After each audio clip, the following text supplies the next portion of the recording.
Assalamualaikum warahmatullahi wabarakatuh. Selamat pagi menjelang siang saya ucapkan kepada pecinta channel Ferry Balki IP. Ya, pada pagi hari ini saya berada di kawasan Pasar Kota Solok, pasar terbesar Kota Beras.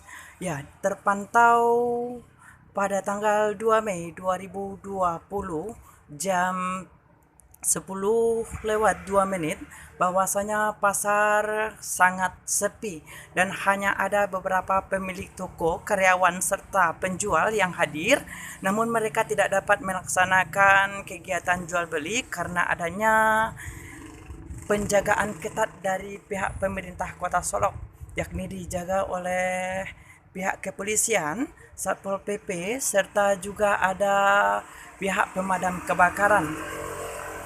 Selain itu juga dapat kami informasikan akses masuk dan keluar Kota Solok ditutup sementara oleh pihak pemerintah Kota Solok dengan melintangnya mobil pemadam kebakaran di akses masuk dan keluar pasar Kota Solok.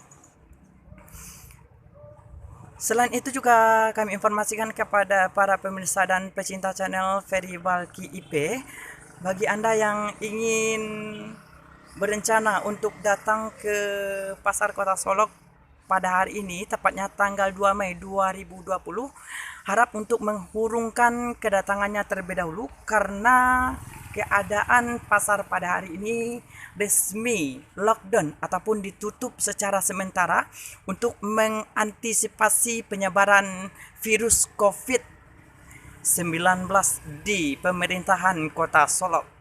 Ya, hanya itu yang dapat saya informasikan. Semoga bermanfaat. Assalamualaikum warahmatullahi wabarakatuh.